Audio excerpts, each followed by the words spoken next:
dengan saya Regina Melisila dengan NIM 2021-33017. Hari ini saya akan menampilkan video pembelajaran tentang strategi pembelajaran aktif. Apa itu strategi pembelajaran aktif?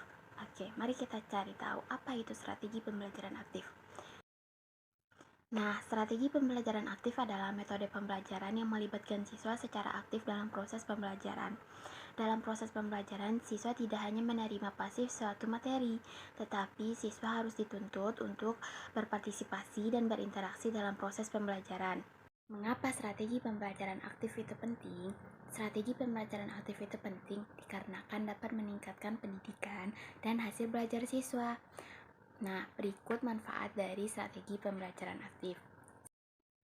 1. Meningkatkan kemampuan berpikir kritis. Meningkatkan kemampuan berpikir kritis adalah meningkatkan kemampuan siswa untuk mengevaluasi, menganalisis, dan menarik kesimpulan atas materi yang telah dipelajari. 2.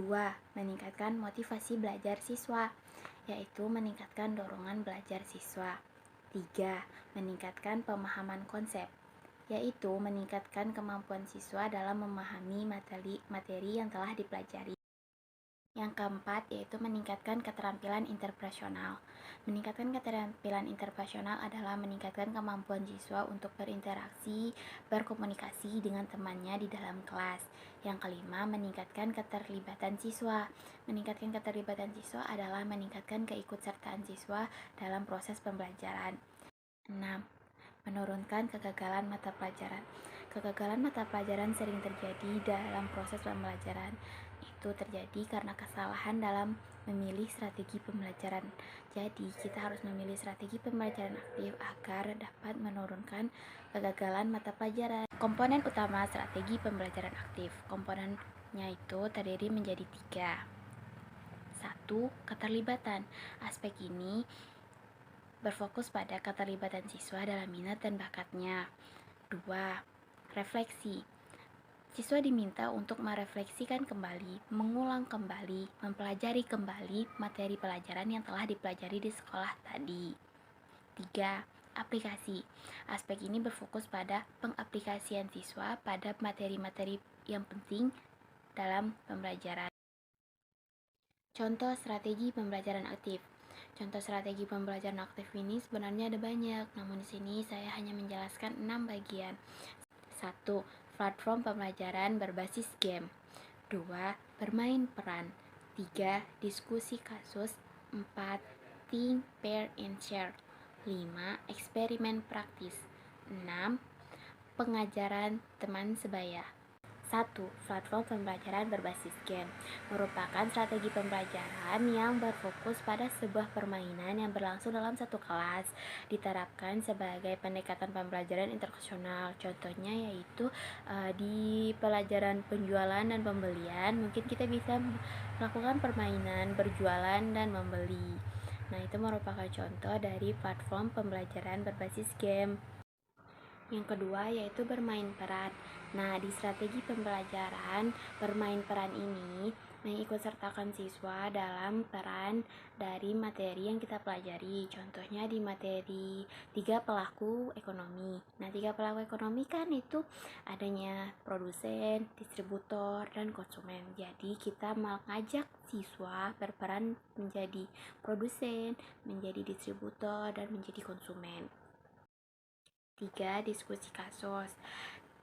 Di diskusi kasus ini, siswa dibagi menjadi kelompok kecil untuk mempelajari kasus. Siswanya itu mungkin bisa terdiri dari 3 sampai 5 orang.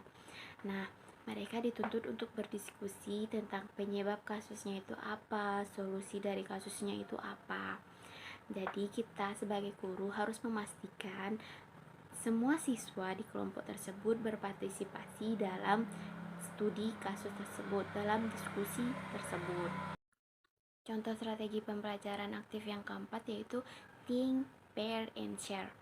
Nah, contoh ini merupakan kayak siswa memikirkan sebuah pertanyaan. Think itu kan artinya memikirkan. Jadi siswa memikirkan sebuah pertanyaan, terus dia membahasnya dengan teman sebangkunya atau berpasangan, teman sebangku kan berpasangan. Nah, terus setelah mereka membahasnya berdua, lalu mereka membaginya dengan teman sekelas. Share itu kan membagi. Jadi setelah mereka memikirkannya, lalu membahasnya, lalu mereka membaginya dengan teman sekelasnya. Yang kelima, eksperimen praktis. Di sini kita mengikut sertakan siswa dalam pengalaman pembelajaran itu secara langsung. Contohnya itu di pelajaran wirausaha. Nah, kita bisa bereksperimen praktis dengan cara mengajak siswa itu berjualan kecil-kecilan gitu. Kayak contohnya jual jajanan. Nah, itu merupakan bereksperimen praktis dalam pembelajaran. Yang keenam adalah pengajaran dengan teman sebayanya. Pengajaran teman sebaya adalah siswa belajar dengan teman sebayanya. Terkadang siswa itu kan ada yang pelajaran yang kurang dipahaminya. Jadi mungkin dia bisa bertanya dengan teman sebayanya, belajar dengan teman sebayanya. Tantangan strategi pembelajaran aktif. Strategi pembelajaran aktif memiliki 5 tantangan. Tantangan yang pertama yaitu batasan waktu. Mengapa batasan waktu menjadi tantangannya? Dikarenakan pembelajaran aktif itu kita harus membuatnya terlebih dahulu. Bagaimana pembelajaran yang akan kita buat? Oke, kita merancangnya dulu, pembelajaran apa yang akan kita rancang, terus kita menyiapkannya, terus kita memfasilitasinya, sehingga kita membutuhkan banyak waktu. Yang kedua yaitu resistensi peserta didik. Mengapa resistensi peserta didik menjadi sebuah tantangan? Dikarenakan peserta didik yang sudah terbiasa dengan pembelajaran pasif akan mengalami penolakan atau perlawanan jika kita tiba-tiba belajar secara aktif. Karena siswanya itu udah terbiasa dengan pembelajaran pasif, terus tiba-tiba diajak ke pembelajaran aktif, mungkin akan terjadi penolakan. Yang ketiga yaitu keterampilan fasilitator. Nah, di tantangan ini kenapa keterampilan fasilitator menjadi sebuah tantangan? Dikarenakan membutuhkan lebih banyak keterampilan dari fasilitator. Kayak guru itu harus selalu memiliki keterampilan dan selalu memberi kompetensi agar menciptakan strategi pembelajaran yang aktif. Keterbatasan sumber daya.